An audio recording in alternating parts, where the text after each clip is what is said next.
നമസ്കാരം. കഴിഞ്ഞ ആഴ്ചയിൽ ട്രെയിൻ തട്ടി മരിച്ച തിരുവനന്തപുരം എയർപോർട്ടിലെ IB ഉദ്യോഗസ്ഥയുടെ മരണത്തിൽ മറ്റു ചില വെളിപ്പെടുത്തലുകൾ പുറത്തു വന്നിരിക്കുകയാണ്. ഈ പെൺകുട്ടിയെ സുഗാന്ത് എന്ന ചെറുപ്പക്കാരൻ, അതായത് പെൺകുട്ടിയുടെ കാമുകൻ ലൈംഗികമായി ഉപദ്രവിച്ചു എന്നുള്ള ചില സൂചനകൾ അവരുടെ കുടുംബം തന്നെ, അതായത് പെൺകുട്ടിയുടെ കുടുംബം തന്നെ പുറത്തുവിട്ടതോടുകൂടിയാണ് സുഗാന്തിൻ്റെ ജീവിതം മറ്റൊരു തരത്തിലേക്ക് തിരിയുന്നത്. അല്ലെങ്കിൽ ഈ പെൺകുട്ടിയുടെ ജീവിതത്തിൽ മറ്റൊരു നാഴികക്കല്ല് കൂടി സംഭവിച്ചു എന്നുള്ള വിവരം പുറത്തു വരുന്നത്. അത് കഴിഞ്ഞ ദിവസം ഈ പെൺകുട്ടിയുടെ പിതാവ് തന്നെയാണ് പുറത്തറിയിച്ചത്. അതായത് പെൺകുട്ടിയുടെ ബാഗിൽ നിന്നും ഇവർ ലോഡ്ജിൽ മുറിയെടുത്ത് താമസിച്ചതിൻ്റെ ചില സൂചനകൾ ലഭിച്ചിട്ടുണ്ട് എന്ന് പെൺകുട്ടിയുടെ പിതാവ് പറഞ്ഞതോടുകൂടി സുഗാന്ത് ഇപ്പോൾ മറ്റൊരു കേസിൽ കൂടി പ്രതിയാകുന്നു എന്ന് വേണമെങ്കിൽ പറയാം. അതായത് മലപ്പുറം സ്വദേശിയായ സുഗാന്തും ഈ പെൺകുട്ടിയും ഒരുമിച്ച് ട്രെയിനിങ്ങിനുണ്ടായിരുന്നു.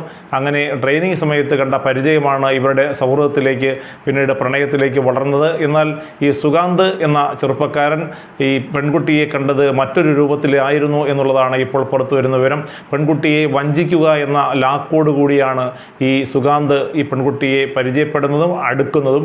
അങ്ങനെ പെൺകുട്ടിയെ സാമ്പത്തികമായും ശാരീരികമായും വലിയ തോതിൽ ഉപദ്രവിക്കുകയും പീഡിപ്പിക്കുകയും ചൂഷണം ചെയ്യുകയും ചെയ്ത ശേഷമാണ് സുഗാന്ത് തനിക്ക് നിന്നെ വേണ്ട എന്ന് പരസ്യമായി പച്ചയ്ക്ക് പറയുന്നത്. അതോടുകൂടി പെൺകുട്ടിക്ക് നിലനിൽപ്പില്ലാതാവുകയും പെൺകുട്ടി ട്രെയിനിന് മുന്നിൽ ചാടി ആത്മഹത്യ ചെയ്യുകയായിരുന്നു എന്നാണ് ഇപ്പോൾ പുറത്തു വരുന്ന വിവരം. രാവിലെ ഡ്യൂട്ടി സമയം കഴിഞ്ഞ് പുറത്തിറങ്ങിയ പെൺകുട്ടി സുഗാന്തിനെ ഫോണിൽ ബന്ധപ്പെട്ടിരുന്നു. അതും 6 തവണ ബന്ധപ്പെട്ടിരുന്നു. എല്ലാം 2-3 സെക്കൻഡുകൾ മാത്രമാണ് ഫോൺ വിളികൾ നീണ്ടുന്നത്. അതായത് ഫോൺ ഈ പെൺകുട്ടി വിളിച്ചിരുന്നുവെങ്കിലും സുഗാന്തിൻ്റെ ഭാഗത്തു നിന്നും കൃത്യമായ മറുപടി ലഭിച്ചിട്ടില്ല എന്ന് തന്നെ വേണമെങ്കിൽ പറയാം. അതുകൊണ്ടായിരിക്കും വീണ്ടും പെൺകുട്ടി ഇയാളെ വിളിച്ചത്. എന്നാൽ ഒക്കെയും വിപരീതപരമായ അല്ലെങ്കിൽ പെൺകുട്ടിക്ക് ദഹിക്കാത്ത രീതിയിലുള്ള മറുപടി ആയിരുന്നിരിക്കാം ചിലപ്പോൾ സുഗാന്തിൻ്റെ ഭാഗത്തു നിന്നുണ്ടായത്.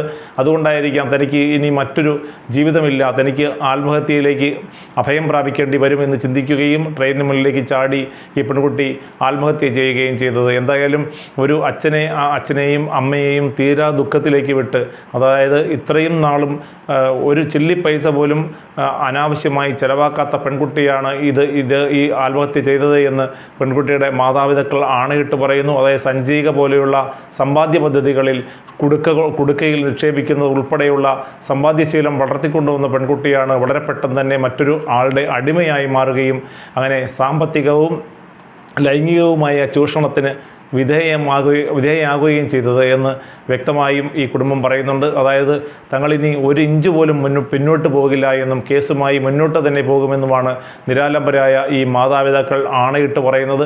ഈ സുഗാന്ത് എന്ന് പറയുന്ന മനുഷ്യൻ അല്ലെങ്കിൽ ചെറുപ്പക്കാരൻ ഒരു പിശാചാണോ എന്ന് പോലും തോന്നിക്കത്തക്ക വിധത്തിലാണ് ഒരു പെൺകുട്ടിയുമായി, അല്ല സുന്ദരിയായ ഒരു പെൺകുട്ടിയുമായി അടുക്കുകയും ചെയ്ത ശേഷം സാമ്പത്തികമായും ലൈംഗികപരമായിട്ടും ആ പെൺകുട്ടിയെ ചൂഷണം ചെയ്ത ശേഷം മരണത്തിലേക്ക് തള്ളിവിട്ടത് എന്നുള്ളതാണ് ഇപ്പോൾ പുറത്തു വരുന്ന വിവരം. എന്തായാലും ഇയാൾക്ക് വേണ്ടിയുള്ള വല പോലീസ് വീശിക്കഴിഞ്ഞു.